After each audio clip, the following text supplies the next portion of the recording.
Bitcoin is close to becoming worthless. Let's go.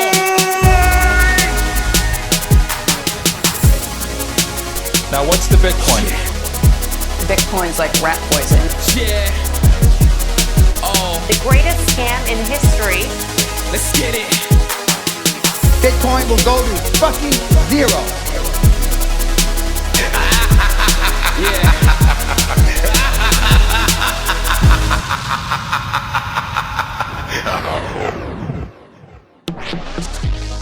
Alright, you ungovernable misfits. I'm your host, Max. Everybody knows that Bitcoin is useless, worthless, and doomed to fail. But what if everyone's wrong? What if it's the system that is doomed to fail? Join me as I speak to some of the brightest people in the space and slither to the deepest, darkest depths of the Bitcoin rabbit hole. Welcome back, everyone. Thanks for tuning in to Bit by Bit's last episode of 2020. I'll see you all back next year. I hope you had an amazing Christmas. I hope you enjoyed this Bitcoin pump. You all deserve it. You all have gone against the grain and you're fighting for something bigger than just NGU technology. Never forget that. And thank you. Thank you for listening. Thank you for all the comments, all the reviews, and everyone who's come on the show over the past year. Thank you to my sponsors, CoinFloor, for supporting the show and allowing Bitcoiners to DCA into Bitcoin. Today's guest needs no introduction. He runs one of the best Bitcoin podcasts out there. It's my favourite podcast, and it's helped me a lot over the years. Today's guest is Marty Bent. Enjoy. Here he is, Marty Bent, my favourite podcaster who is in my ears every single day for the last couple of years. When I wake up thinking that I'm fucking mental, almost in tears, everyone calling me a fucking idiot, you kept me going. So I've got to say, with all-time highs, thank you for doing that. Thank you for being there. Well, thank you for listening. I still don't understand why anybody subjects themselves to my dumb thoughts about Bitcoin. Do you know what? For me, it was the fact that you were always not trying to be like, oh, I fucking know what I'm talking about. You were always very humble about things. You know, you sort of didn't try and show up and be that kind of like dick. There was so many at the time when I was listening to all this stuff and I was like, who are these fucking dicks who just think they know what they're talking about? And they were so arrogant, and it was just a nice change. I was like, there's someone else who admits maybe they're not completely sure, but they're pretty confident. And that was nice. That was different. Yeah, there are people that are way too confident about this stuff out there. No, I'm glad my style speaks to you, I guess. I think there's a lot of people like us out there who look at a lot of these charlatans who are putting out some of this content. It's like, oh, look at this slapdick. Like, let's just have an honest and open conversation about all this. Yeah, and it's crazy to see where it's gone at this point. Again, thank you for listening. It still blows my mind, but it's fun. It's a labor of love talking about Bitcoin, and now there's more. Now we have Bit by Bit, and a bunch of other podcasts are coming out, and it's incredible to see. Happy all-time high day. Still hasn't hit me yet. I've only got a water to cheers you with, unfortunately, because I'm driving. But I've got a water and a coffee. Anyway. I'll double cheers you. Oh, there we are. Thanks for rearranging. I really appreciate that. I don't know how I got my wires crossed, and then my missus was like, "Oh my god, that's my opening night. Can we please go?" And I was like, "Oh fucking hell!" So, yeah, I appreciate you moving it. No, I know the struggle. Lining up schedules with the wife is not always easy. Yeah. Oh, look, it's weird and surreal having you on, and I've had so many questions I wanted to talk to you about, and I've gone very much down like the last few months, really down the privacy side and like with devs and really getting into the weeds with all that kind of stuff and trying to better my knowledge on it all. But really, with you, like I really wanted to just have a general conversation about where you see things going, because you have more conversations with more smart people than probably almost anyone else in the space. And I always enjoy listening when you go a little bit more cosmic. I always enjoy when you allow yourself to sort of consider what could happen in the future and not be too tied down by like the technical side of it. Because I very much believe if you have a dream, there's someone out there smart enough who's going to make it. It certainly seems that way anyway at the moment. Everything I can dream of or thought about 2 years ago is basically here now. And yeah, it was interesting to hear your thoughts on where you see things going over the next couple of years. Yeah, it's I've been going back and forth. Like we've been talking a lot about like the potential for Munchen and Munchin butts, as we commonly refer to them, and others to attempt to handcuff Bitcoin here in the States, and have like a really big battle with regulators in the state over the future of Bitcoin and individuals' ability to access the network and use it in the way it's meant to be used in self-sovereign fashion. But then, so that makes me pessimistic to an extent. Like, all right, we're gonna have a big battle in front of us.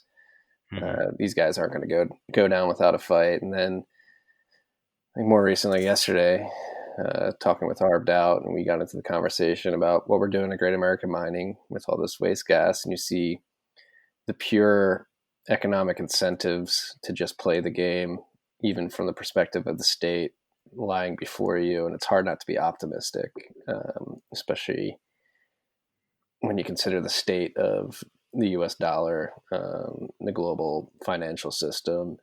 Like the incumbents have to be thinking like, all right, we backed ourselves into a pretty big corner here.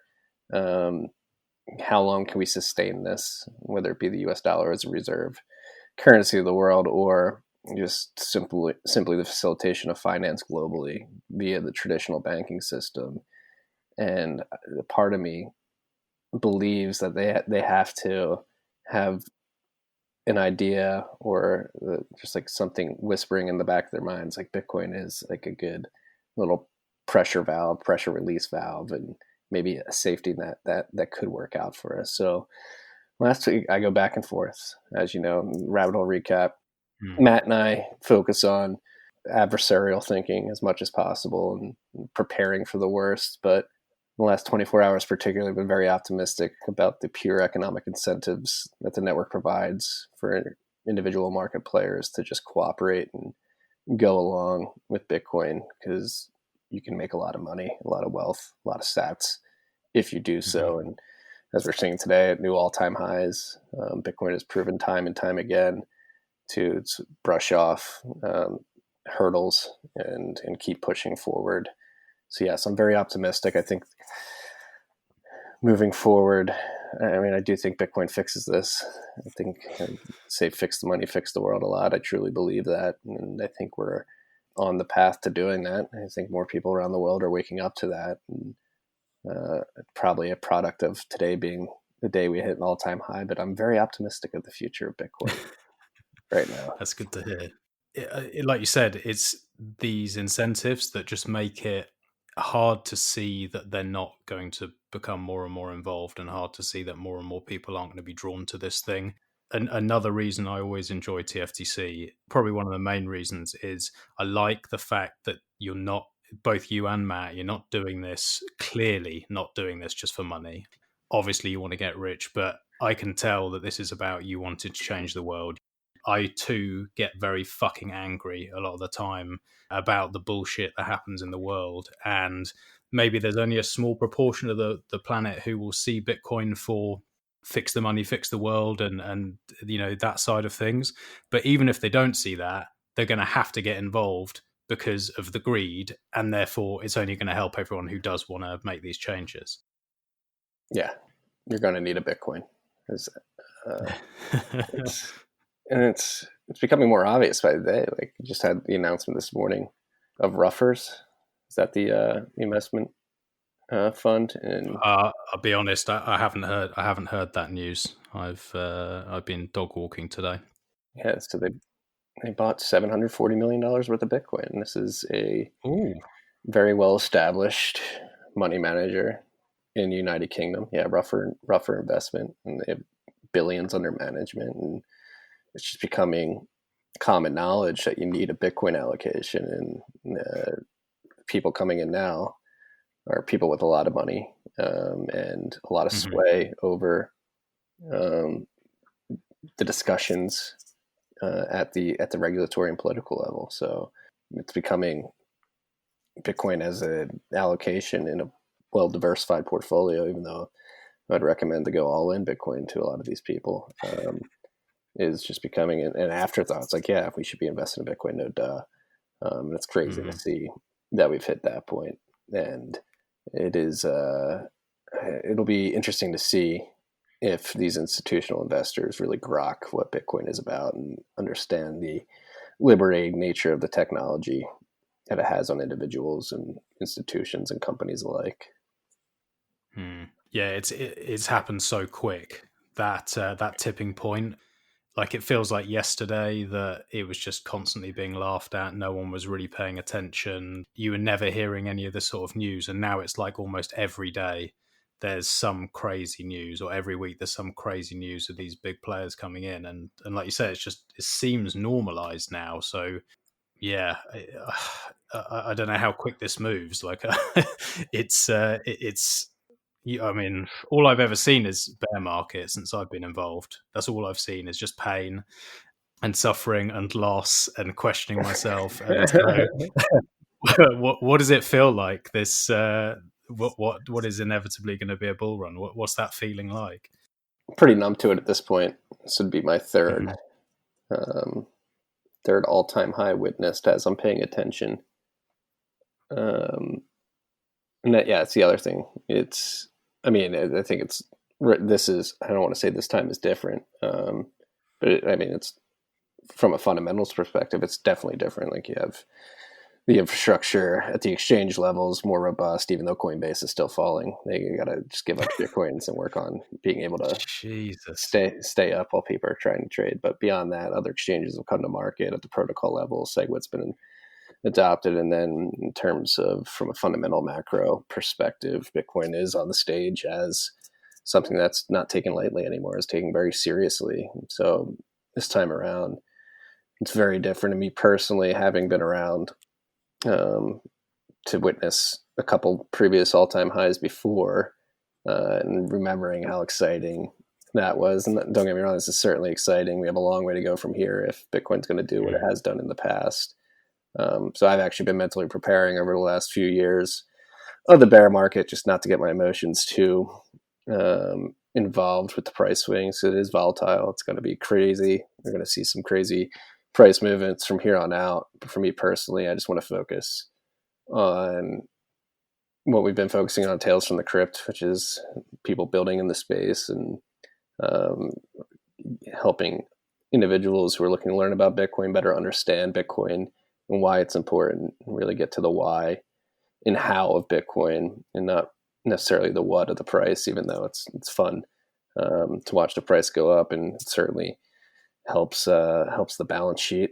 But then, yeah, I think Bitcoin still has a long way to go in terms of building out infrastructure, software, hardware, and becoming more sufficiently distributed. So as this price run up happens, I'm going to be focused as much as possible on what we're doing at Great American Mining and trying to plug into as many oil fields as possible. So Bitcoin's hash rate production's as distributed as possible, and the network becomes more robust, and you just integrate more big stakeholders in the form of the energy sector. I think once we get the energy sector sort of bought in and invested significantly in the Bitcoin mining infrastructure space, it's going to be game over, no turning back.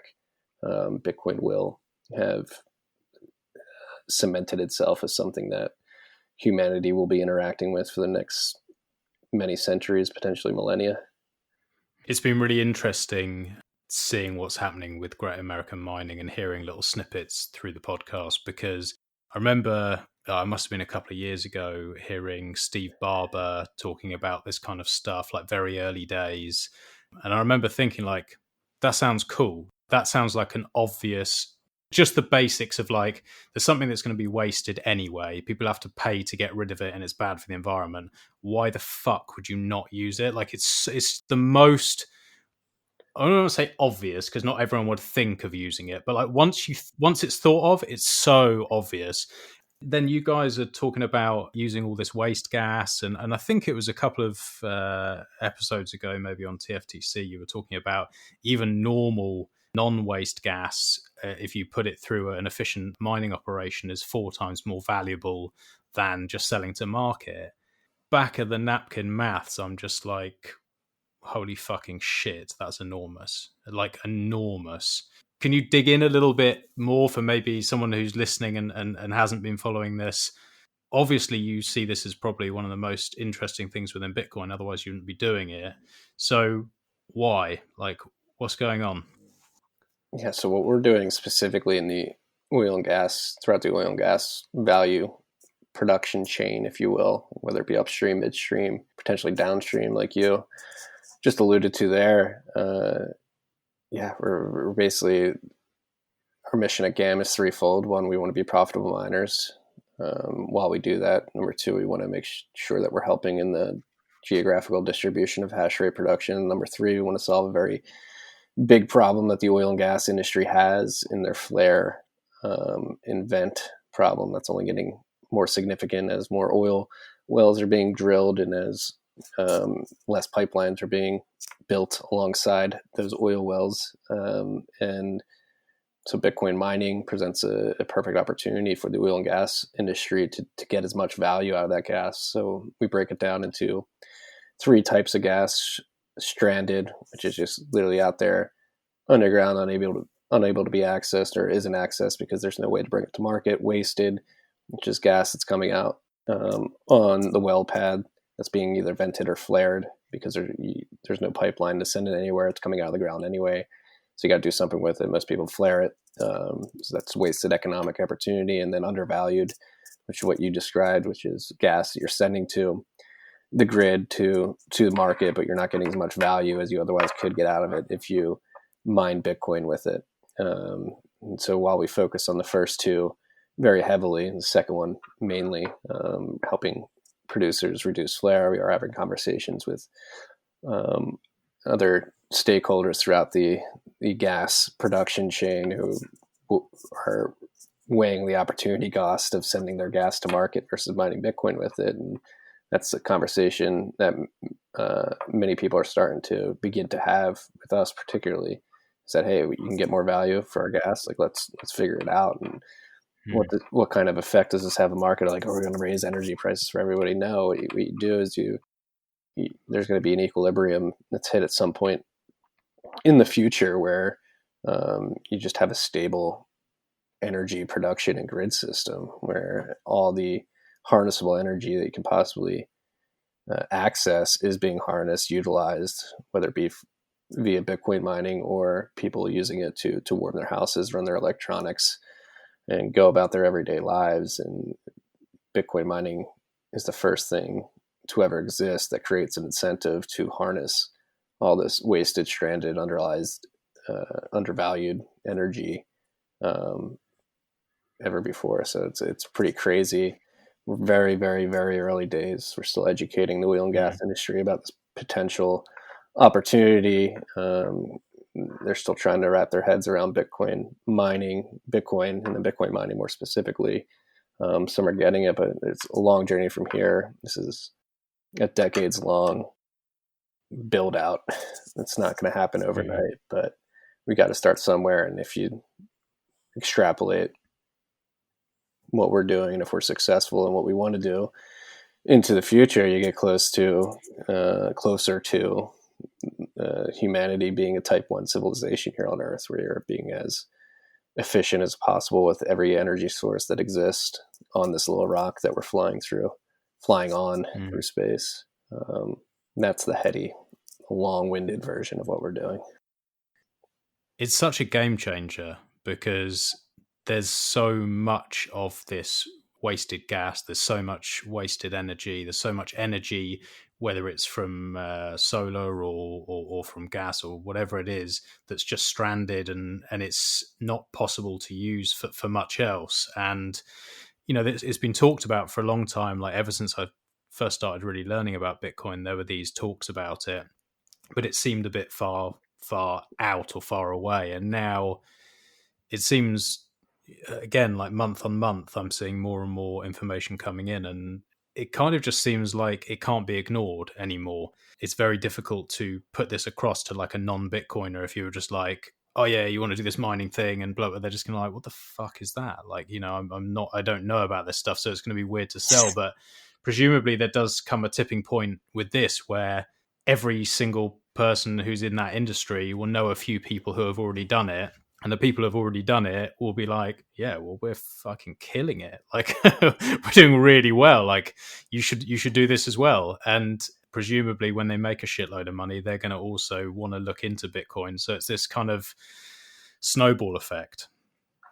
Yeah, and it snowballs even beyond just getting everybody into Bitcoin on the oil and gas industry. Once that happens, to get these mining operations operational, it's a pretty significant capital outlay from the beginning, a big investment. And so the incentive to protect that investment increases significantly as Bitcoin mining becomes more prevalent throughout the oil and gas sector, which works in Bitcoin's favor, where you have one of the most powerful industries in the world, arguably the most powerful. Like, the world doesn't go around without energy. Like, you need to get these energy sources out of the ground and to market. And if Bitcoin becomes a very integral part of the energy sector in terms of an alternative revenue stream and a consumer of last resort that provides that alternative revenue stream, then you're going to have the strongest, most important sector on the planet defending Bitcoin.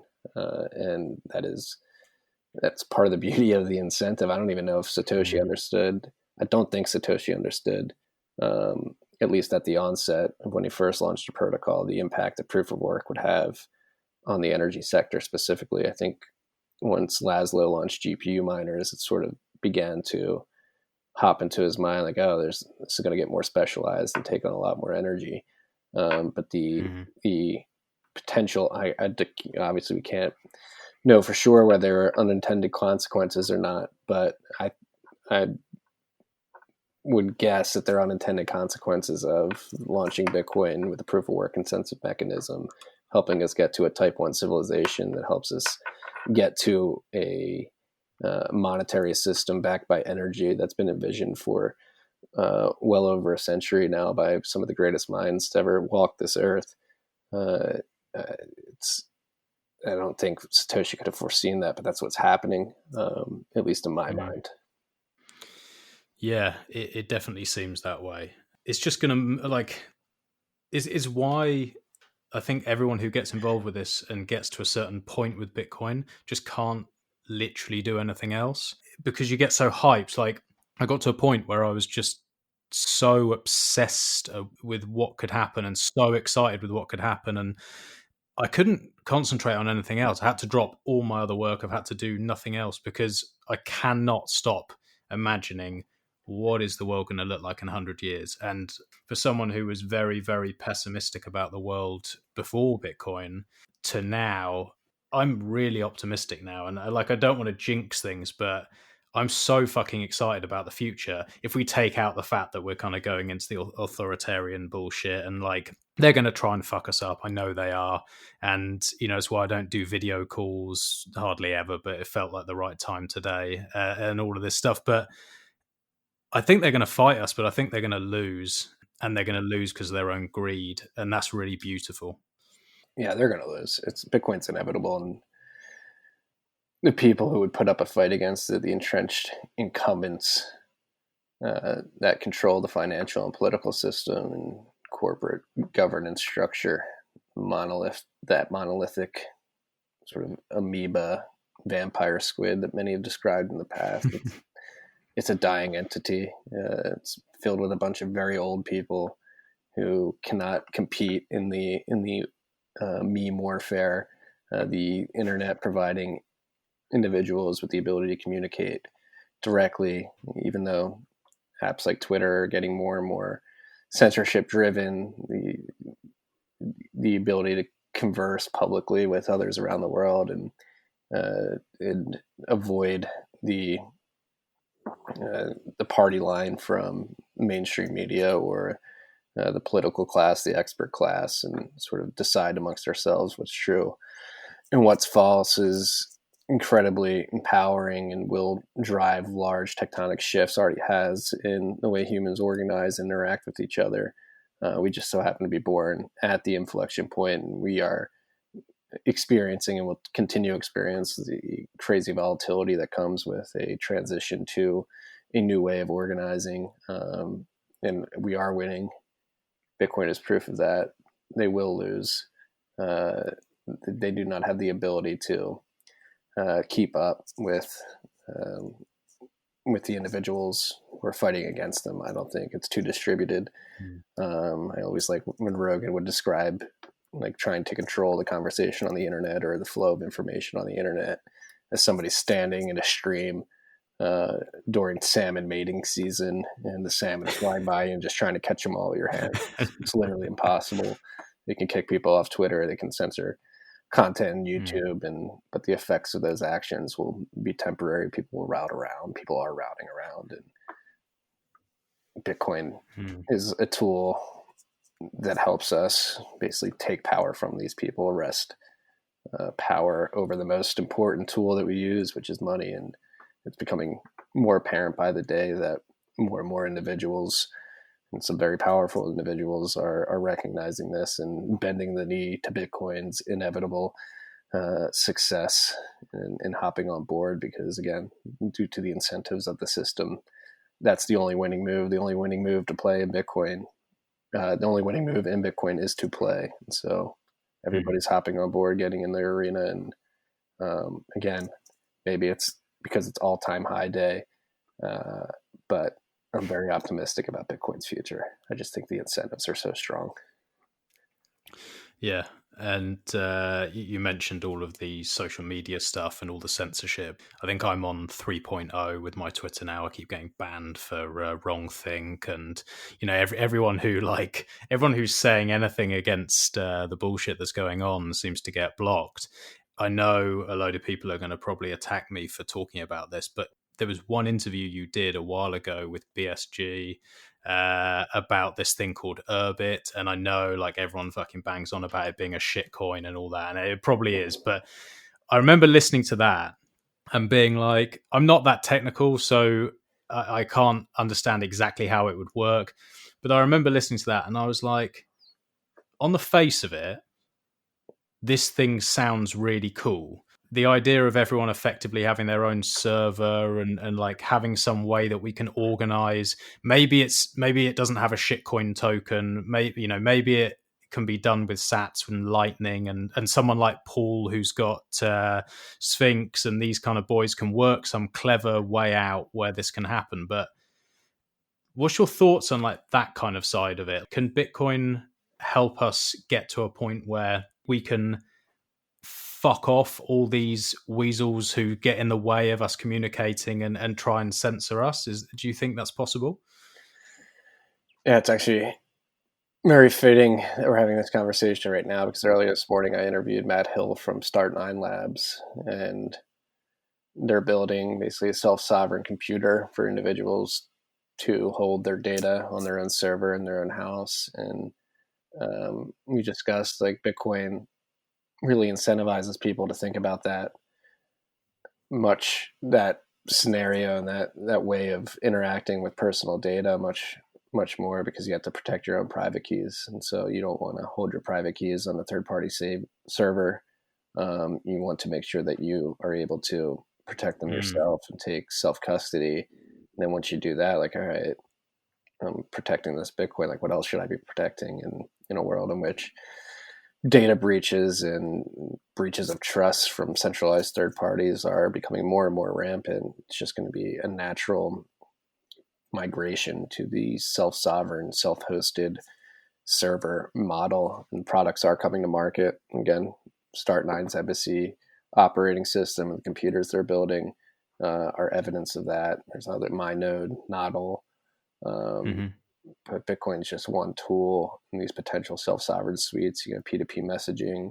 You can access Tor browser, the self-sovereign file hosting, where you host your files on your server instead of the Google Cloud, the Google Drive.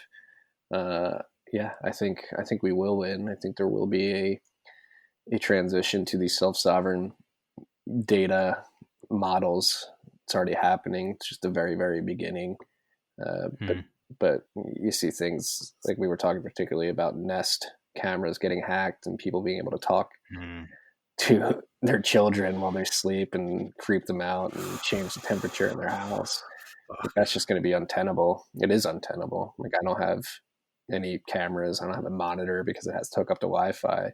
But once you have these self-sovereign servers that allow you to have confidence that your data is not being breached or accessed by any third party because the computer is physically in your house, I think we'll see people adopt that en masse. Me personally, like Start 9, I could say this because Matt just told me they're working on a camera system that only interacts with your server. And so I'm not going to buy one until that product comes to market. I'm not going to buy a surveillance system for my house until that type of product comes to market, and I can be confident that that data is only interacting with my server, my house. So yeah, I do think it's coming. I think, again, the fact that we're born in this inflection point of human history, particularly around the onset of the internet and now Bitcoin, you're gonna interact with these new tools in the wrong way in the beginning, and only until we make huge mistakes like we have on a global scale of allowing these third parties to hold all of our data and hold it insecurely. More importantly, it'll change habits and actions from individuals, and we will see a transition to that self-sovereign model. It's the only way forward. Like, we either do that or we all become the Chinese Communist Party state, where you have your social credit score, and if you're wrong thing, you get sent to the gulag. And I don't think many people want that. I think the individual strive and lust for freedom is too powerful for that to happen at a global level. It feels that way. It's really weird here in England. You often talk about like a cuck mentality, and fucking hell, I look around here and like 90% of people I speak to have got a complete cuck mentality. They are bending over backwards. They are excited about the vaccine. They are just like, I honestly get messages like, oh, isn't it great? We've got this vaccine. It's so awesome. I'm like, fuck off. Don't be dumb. Just stop being dumb. Like, you can send them whatever data you want. And they just, I don't know. Like, my only concern is that there's too small of a group of the population who will not be dumb. The only hope is that once it becomes like we have these tipping points, that then they'll know someone who's doing the Bitcoin self-sovereign thing and they're actually thinking rather than just regurgitating information they've seen on the BBC. And at that point, then it's like the cool thing to do and they follow the crowd. But I'm really pessimistic about British people. They need to fucking man up. It's so embarrassing. Yeah, I agree. Yeah, You agree? The British people are fucking useless. not useless. No, obviously, you're an example of the fact that not all British people are useless. This year particularly, they have been a bit docile. Americans too. I mean, we're a lot. Most of the country I live in is very docile, and same. Like, some of my family members are pumped for the vaccine. I just have to look at them like, are you fucking kidding me? But again, this goes back to the rule of the intolerant minority. We are part of the intolerant minority that will not let the Orwellian surveillance state panopticon happen to us and our children. And it just takes a small minority, and that minority is growing stronger as more people get access to Bitcoin. Even though some people may just be accessing Bitcoin for the gains right now, they're inherently going to want to learn more, and it sends them down the rabbit hole that you and I have found ourselves in. And this is just the nature of the protocol. It is getting us back to a state of objective truth. And once you understand that objective truth, it's hard to deny this is a better way of organizing and living on this planet, and it is not only a better way, it's imperative. Again, going back to what we're saying earlier, do we want to be enslaved, or do we want to live free? I think most people want to live free. Most of them don't realize how to do that now and are brainwashed. Most people are sheep, but all it takes is a small group of people who are driven to bring the change they wanted to see in the world into the world. I mean, it's the what's his name? Here's to the crazy ones. The astronomer, I'm forgetting his name. Escapes me. Yeah. Escaping me too. The pale blue dot guy. I'm gonna have to look this up real quick so I don't sound like. Yeah, go on.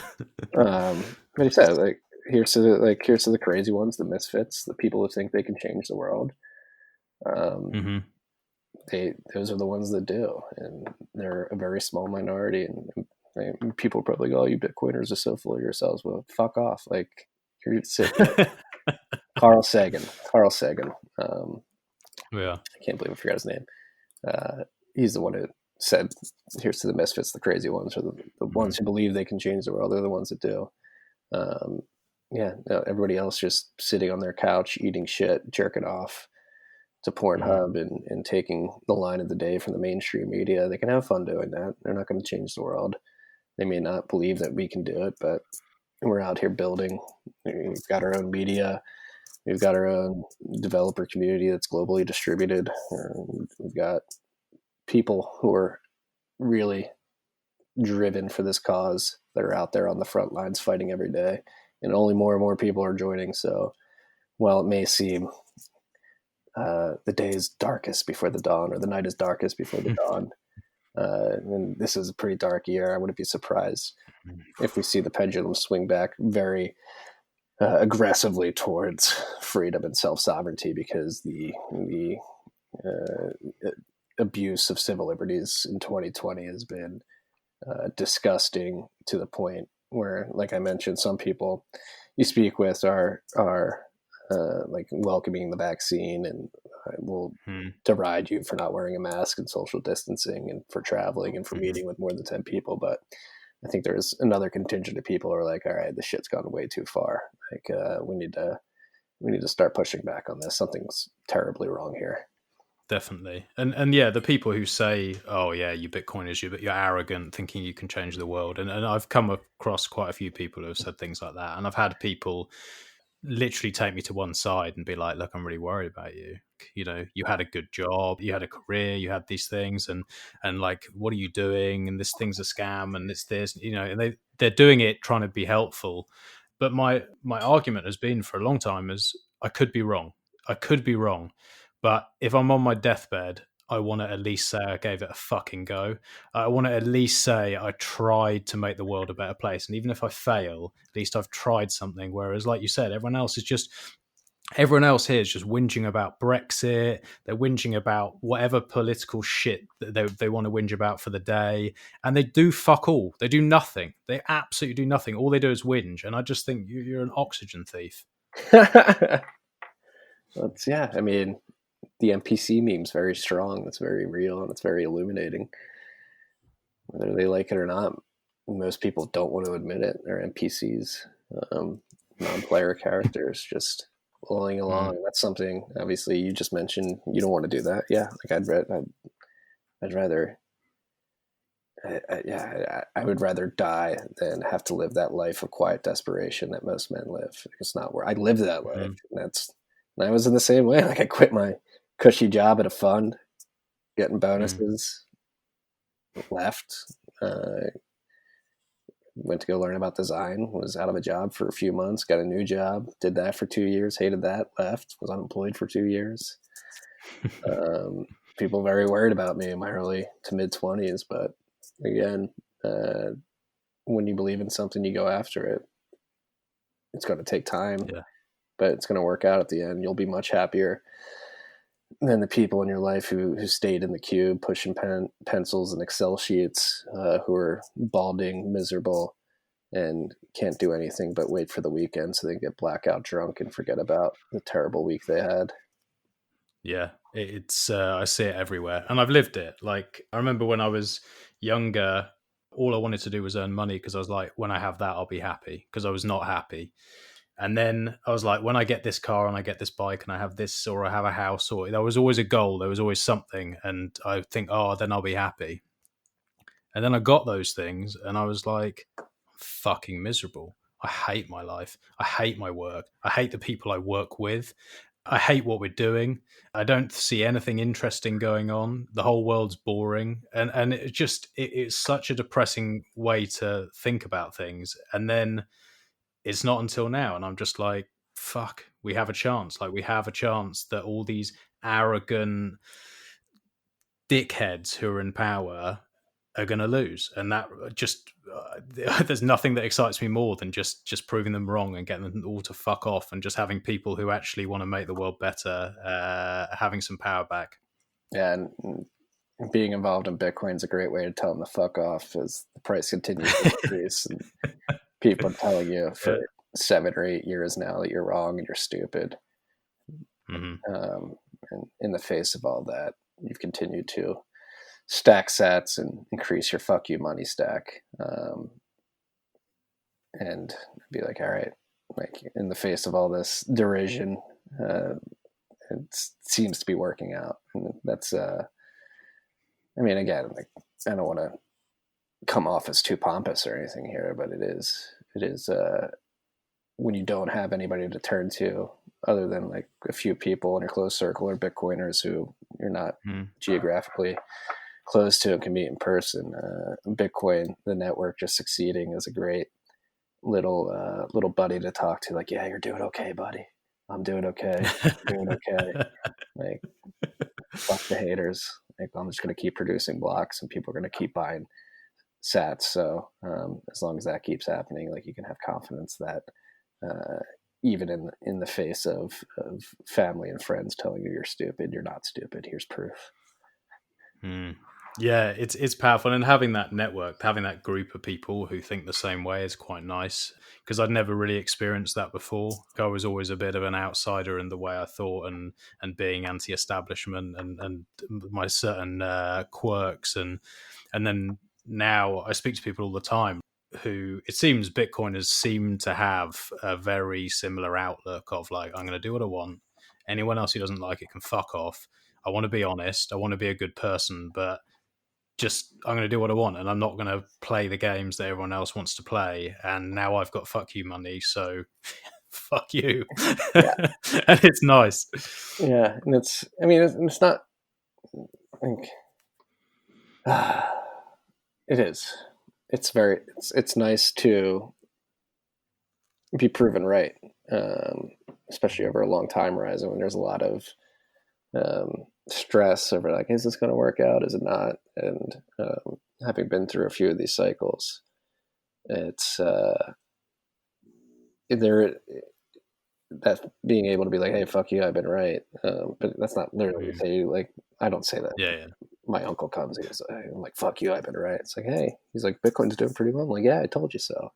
But these people are slowly converting to the fact it's undeniable at this point. Bitcoin succeeded for almost 12 years now at this point, producing blocks almost nonstop. Prices continue to achieve new all-time highs, as is evidenced by today. And at a certain point, once that keeps happening, like, it's impossible to deny.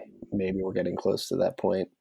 Again, like I said earlier, I think once you have the energy sector completely invested in the space, that's when it's game over, because that's the most important industry in the world. But we're getting closer to that point where it's undeniable that Bitcoin is here. It's here to stay, and that's something that you're going to have to deal with whether you like it or not. Yeah, bringing it back to that energy stuff, do you have an idea of how much flared gas there is globally at the moment? And has someone done a conversion in working out what that would equate to in terms of Bitcoin hash rate, and how much money that would actually pump into the industry? Like, have you got any sort of idea on that? Because I imagine it's huge. Yeah, so this is looking up a tweet from September 8th. One of our chemical engineer at Great American Mining, REIT, he ran the numbers on the back of a napkin based off of reported figures of flaring globally from the Energy Information Agency here in the United States. He believes that there's around 59.65 gigawatts of consumable gas that could be used to mine Bitcoin. And if Bitcoin miners consumed all that gas, capped it, and consumed it to mine Bitcoin, the network hash rate on September 8th would be 7.35 times larger than it is today. Wow. Was then. So we're talking a computational dedication to the network that is 7 times larger than it was in September. I think we may be hovering around that point right now too anyway. So shit me. And is that globally or America? That's globally. Yeah. Globally. I believe America potential is like 13 gigawatts of that, around 60. Could be wrong there. That's huge. And that's just flared. Yes, based off reported figures of flaring. So we're not even talking vent. And then other gas that's going through a pipeline to market. And some of that gas could potentially be used to mine Bitcoin as well. So yeah, and this is based off of reported numbers, back the napkin math. You have to take into consideration the cleanliness of the gas, the BTU content. So there's some nuance there. But if you're just trying to do, all right, what's the ballpark? That's what Reed is defining as the ballpark. Yeah, that's massive. It's huge. And it's not just going to be oil and gas, presumably. There is going to be other forms of energy that are stranded that are going to be using this as well.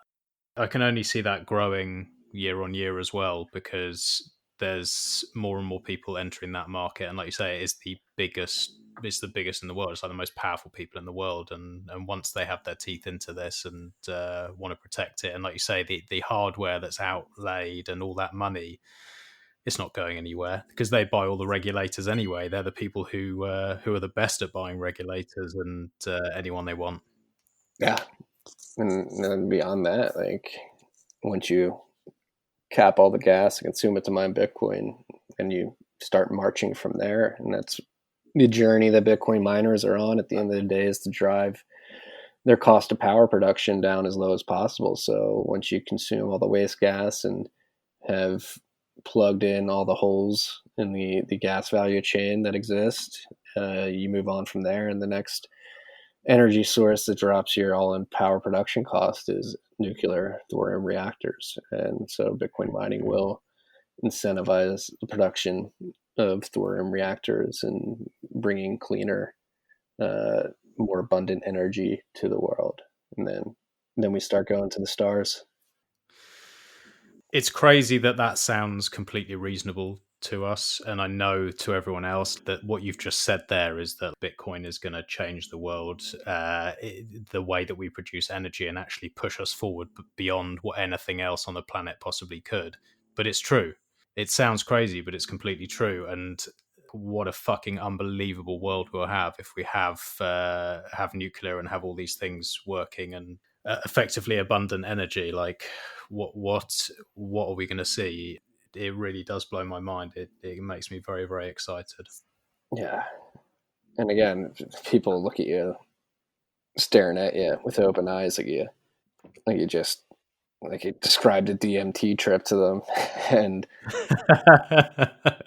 they don't believe you. But again, the incentives are there. The network incentives are so strong that, yeah, I think Bitcoin is the most beautiful invention that humanity's ever encountered, and it's going to do incredible things. I'm very optimistic. It's an optimistic Wednesday, all-time high, December 16th. Well, cheers, and also congratulations on your son. I'm hyped for you. It sounds like you're very much enjoying the father role, and it seems to have changed you quite a lot. Yeah, it's been a fun year. Highly recommended for anybody who's thinking about it out there. It'll definitely ground you and put things into better perspective. And yeah, it's crazy. Me, particularly my son's like a carbon copy. He looks exactly like I did at his age, and he seems to have a very free spirit like I do. Man, it really drives home what's important in life and why makes what I've been doing around Bitcoin even more important to me and more imperative, and gives me more drive to continue producing content and paving our way into the energy industry at GAM, because if we don't do this now, like his future is going to be fucked, which is something I can't stomach as a father. And somebody who's brought somebody else into the world.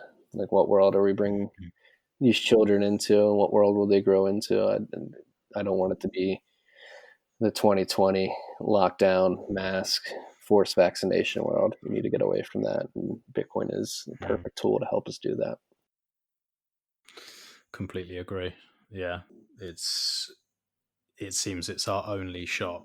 You know, a lot of people say that, but I really think it seriously is our only and last shot before we go full on authoritarian crazy shit. And it sounds really far-fetched, but I have nightmares about these concentration camps and things coming to the rest of the world, and it doesn't seem unreasonable if we just project out with the way that 2020 has unfolded.